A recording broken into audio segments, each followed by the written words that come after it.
Welcome back to Milton Daily Homes. Chuck here. We have 10 properties today, and we haven't seen 10, I think, in over a month, so it's nice to see that.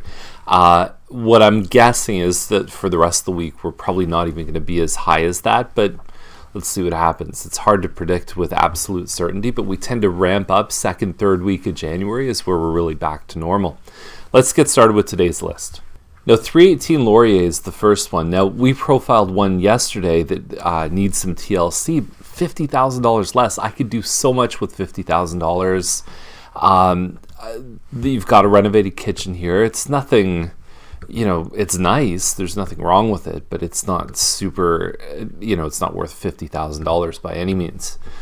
The thing about this one, bathroom has a bit of a backsplash, a little bit of wainscoting downstairs. And this one has a detached garage, and I don't know if there's another parking space beside the garage. If there isn't, then typically if you have the garage attached to the home, then you have a driveway space and you have a garage space. So what I'm not sure about, and I can't tell from the listing, is whether or not this one just has a garage space, in which case you're only limited with one car, one spot, really, or do you have a second parking space beside it or in front of that detached garage? But all the same things we mentioned yesterday. It's a good location, lots of things to walk and be close by to. I like this one at Ambassador, unit 505, $419 is the price. It's a 2-bedroom plus a den, 9-foot ceilings, good finishes, and I believe it faces green space too. So we've seen units in this building around this size that don't even face green space that have sold for more than this. And for that reason, I mean, look how big the bedroom is. You can fit 2 beds in that room. That's a good size room. That's when you feel like sleeping like Ward and June Cleaver. It's a nice unit, good price too. Next one is kind of interesting.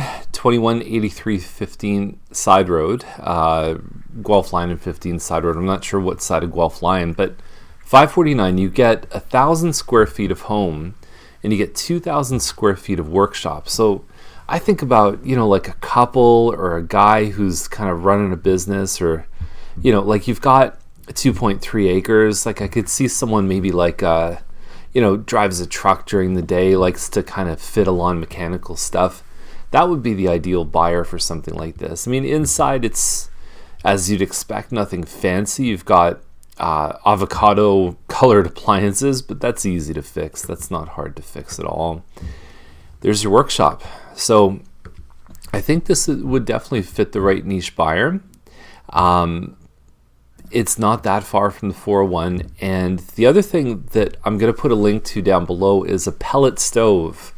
Very interesting technology, very environmentally friendly, and I believe that's what this one runs off. 214 McCready is in the Scott district, and so you have a garage that's separate from the rest of the house. I believe that the house is about 2,400 square feet. And same as Laurier, when you move the garage away from the home, you get away from that traditional kind of L shape where the home is built around the garage. Move this over, you really lose your backyard. There's just a small courtyard right here. But what you gain is you get a much more open concept living area that's much more square than L-shaped. So inside, kitchen looks pretty good. Mattamy builds a similar style of home to this one. Even though there's a little bit of plus and minus on this with losing the backyard, gaining a bit of a different layout and that kind of stuff, they tend to float at about the same price point as similar sized homes. So a detached double garage with an L-shaped room would get at around this size would sell for around, I would think around this price. You figure 2,400 square feet plus a finished basement for $689. It's not bad. You're going to see stuff in this list that has that or less and asking a lot more. Now this is an interesting one on Zuest. It's really the first pie-shaped premium lot, and sometimes when there's snow on the ground, you get a bit of a better deal on these than if it's beautiful weather and all the grass is there. It never gives you the optimal impression in the snow. It doesn't mean you can't do well with these. So The size on this one, I mean, at 750, it's 2051 square feet. It's nicely done. The basement's finished. It is a bit of a premium. I mean, you could buy 625, 650 for a basic model without the finishes, the basement, and the backyard. So it becomes a math equation of how much is that stuff worth. You've got a glass shower here. California shutters. I mean, it's done very, very well. And even the basement here, you've got, I don't know what this is for here. If that's a covered area, it's got plywood, it looks like, on the outside. I don't know if that's just temporary, if that's just for the snow. Maybe they just put that up, and then once the weather comes out and gets a bit better, that they maybe take that away. Driveway's been done. You don't get a huge return on something like that. But it is nice to have, again, it's one of those ones. It's probably the best looking home that's come out this year so far. And last up is 8849 Boston Church, 1.2 million, 10 acres. So we're looking at about 120 an acre.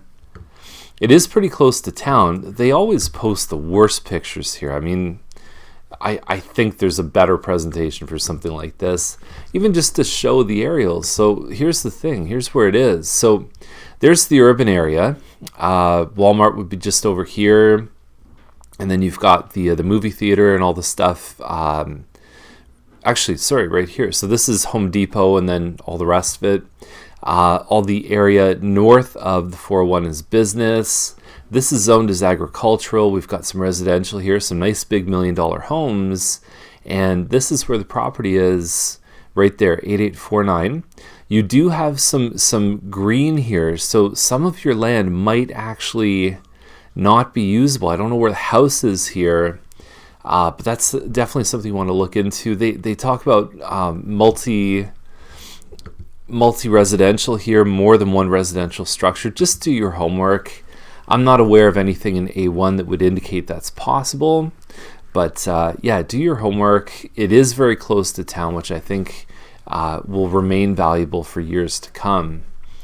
That's all I got to say about that. Oh, and the description was funny too on Boston Church. It said, "You will not repent by buying this."